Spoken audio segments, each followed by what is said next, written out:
Good morning, students. I hope you are doing good today.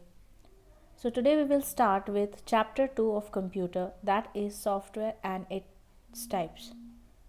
If you remember, in the last chapter we have discussed about the hardwares. What are different hardware devices you will be using according to the IPO cycle. In this chapter, we will study about the softwares and what are the different types of softwares you will be using.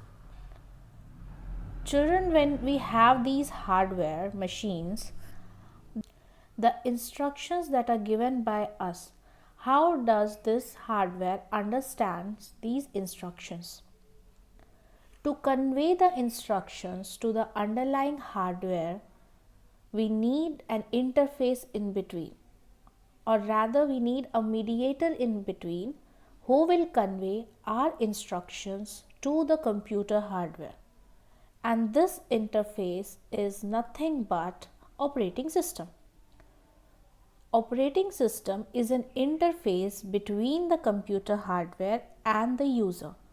Whatever instruction the user is giving to the computer, that is conveyed to the machine by the operating system. So the first software you will install in your computer is the operating system. Only then you will be able to interact with the computer hardware. Now, the instructions which we are talking about here, they are called softwares. So, software is nothing but set of instructions which are given to the computer to perform specific tasks. For example, let's say you want to calculate sum of two numbers. So, to calculate sum of two numbers, you will enter two numbers and then click on the graphic icon of sum. Here, entering the numbers and clicking on the graphic icon of the sum is nothing but your instruction. So, this set of instructions which you are giving to the computer, they come under software. In this chapter, we will be learning what are the different types of software according to their usage. Let us revise the definitions once again. Operating system is an interface between computer hardware and the user. There are different operating systems available in the market like Microsoft Windows, Linux, Android, Apple OS, Mac. Then, the set of instructions given to the computer to perform specific tasks is called software. Children's software are divided into two categories: system software and application software. Now, let us see each of these different types one by one. Coming to the first one, they are system software. So, as the name suggests, system, this software will control the overall functioning of your computer system. That means they are directly interacting with the computer machine. So, this type of softwares, they will help the hardware components to work together. They will manage and control overall functioning of your computer, and they will support in development and execution of other application softwares. So, system softwares are again further categorized into operating system, utility program, device drivers, and language translators. Operating system is an interface between the computer hardware and the user. So, all the instructions will be given to the computer. They will be conveyed directly to the computer hardware by operating system. That is the reason operating system are system softwares.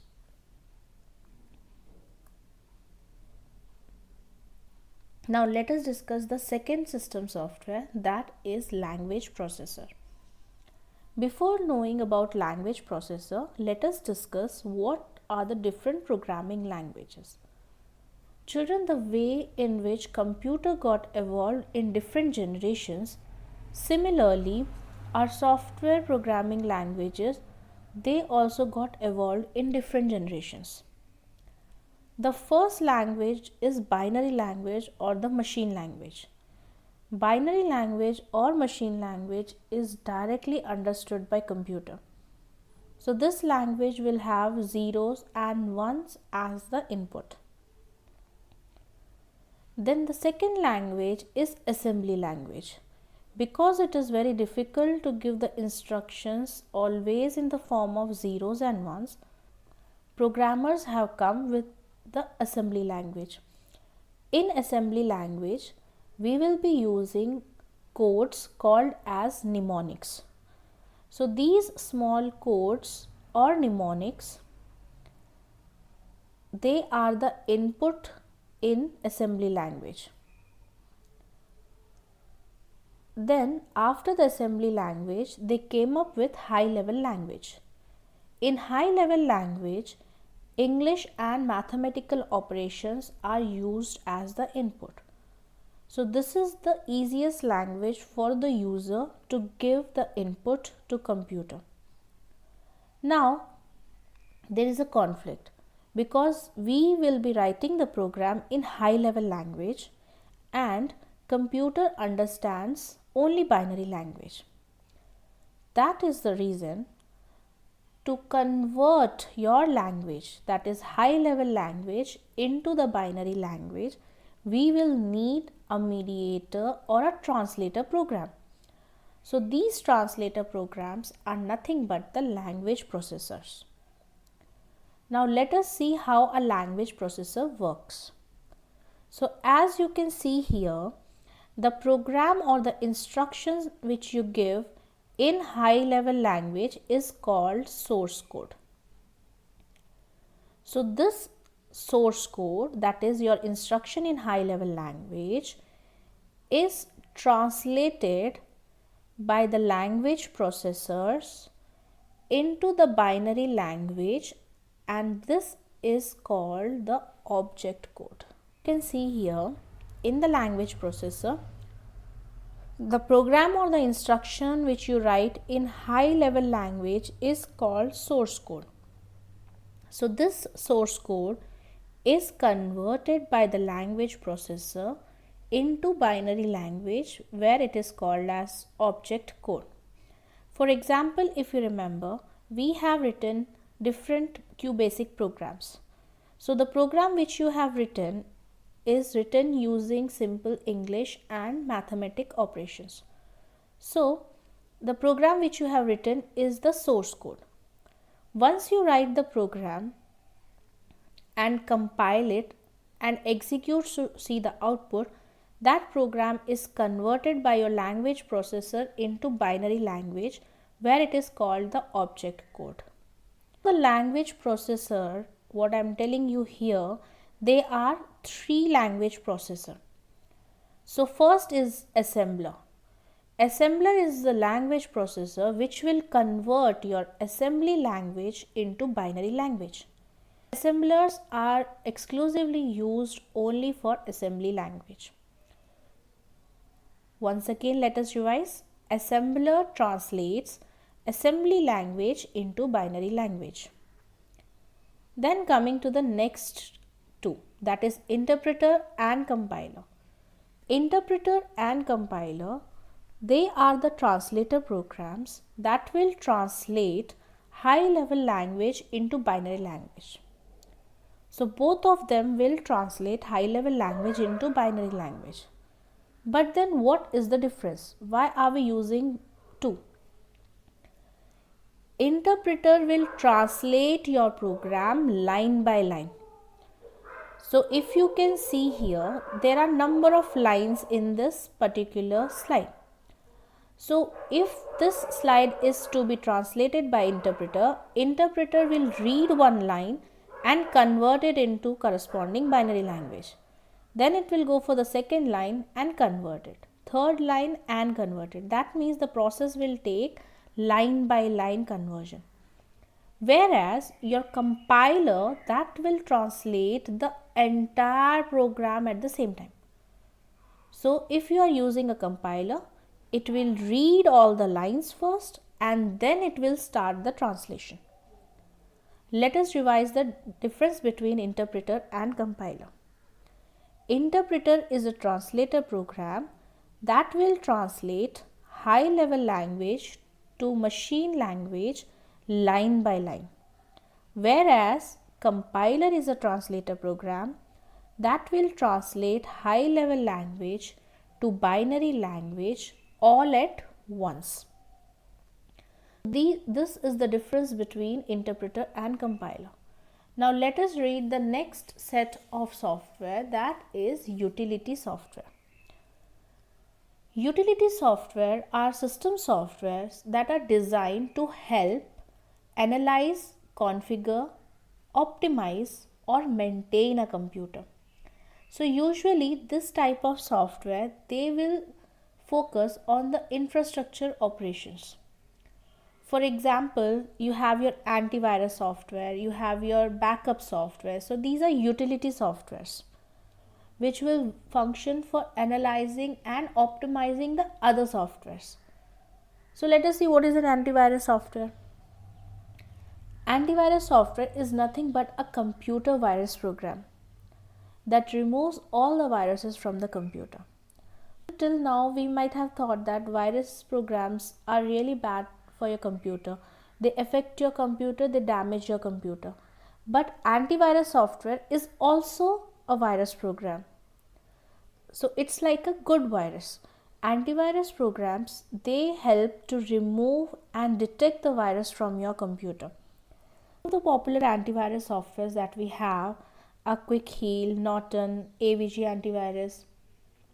All might be having one or the other antivirus in your computer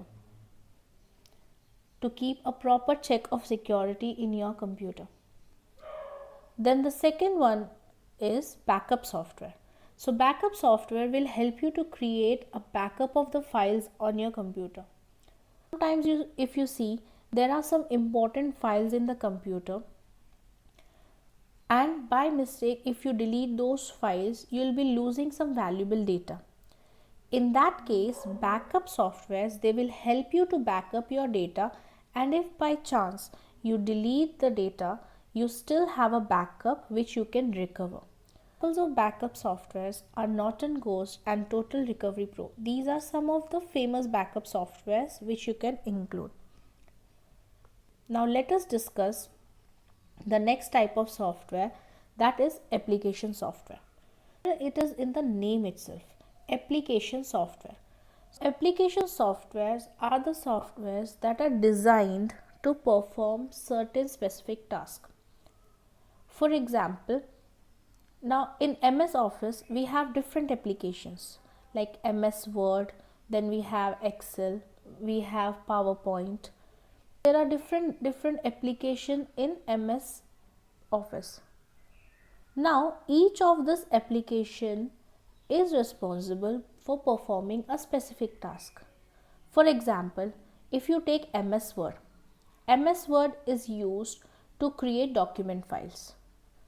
If I want to make calculations or tabular sheets, I'll go for MS Excel. Similarly, if I want to make graphical presentation of my data, then I will prefer PowerPoint. So for every purpose, there is a different application. That is the reason application software, they are divided into two types: general purpose application software and specific purpose application software. As you can see here, general purpose application software, they are designed to perform common tasks. Irrespective of the background of the user, the software can be used by everyone. In general purpose application software, the first one is word processing software. This software enables the user to create and edit documents. Therefore, word processing softwares will be used for creating and editing your documents. Popular examples, as I told you, MS Word, Notepad, WordPad, these are the famous text editors we use in day-to-day life. And people from different professional backgrounds can make use of them. The next one in general purpose application software is database software. Database is nothing but the collection of data in a structured format. So the place where you'll be storing your data in a structured format will be called as your database. Now children, when you are saving your data on different websites, when you are saving your data in your computers, in your laptops, in your mobile phones, the apps which you are using, their data has to be stored at some place. So this storage where all this data is being stored is nothing but database. And people from different professional backgrounds, they will need a storage to store their data in a structured format. Therefore, there are a number of database softwares that we can make use of. Some of the popular database softwares are Oracle, MySQL, SQL Server. So these are some of the popular database softwares that we will make use of. Next one is desktop publishing software. Desktop publishing softwares are used to create designs and layouts.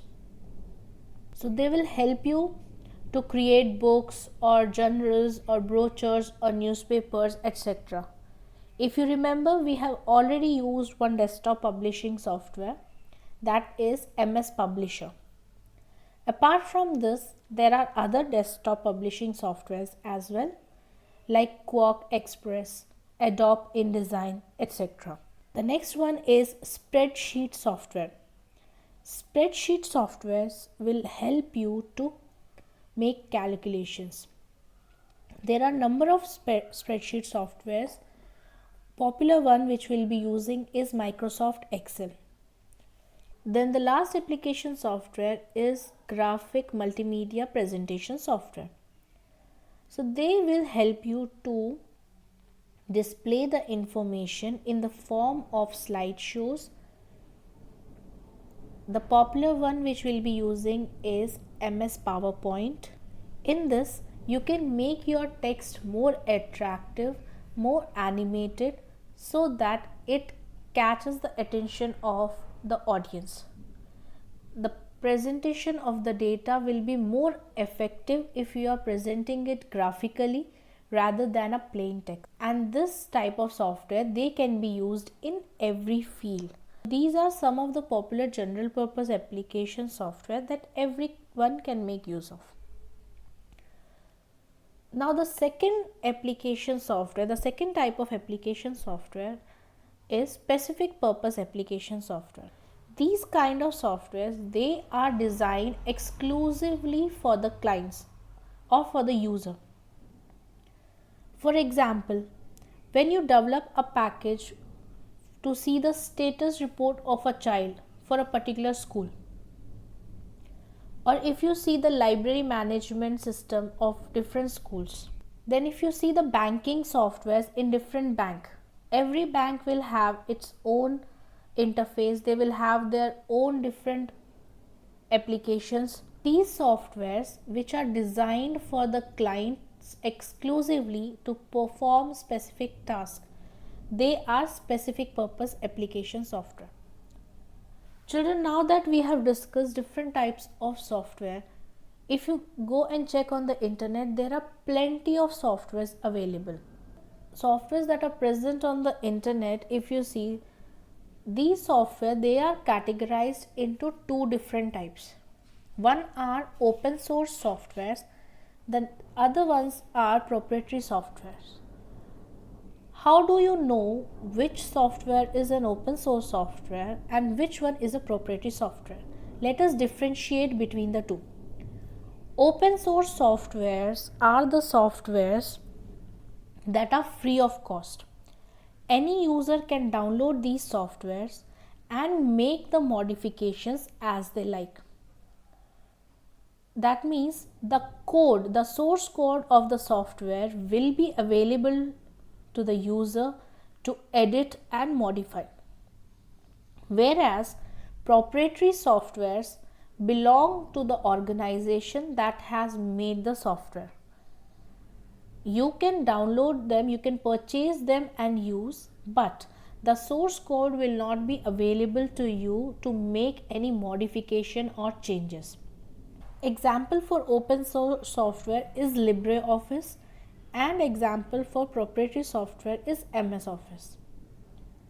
That means LibreOffice can be directly downloaded and it is free of cost, whereas Microsoft Office can be purchased and used. Children, this is about chapter number 2, software and its types, where we have discussed the different types of softwares. So the main two categories are system software and application software. Then we have seen the different system softwares and the different application softwares.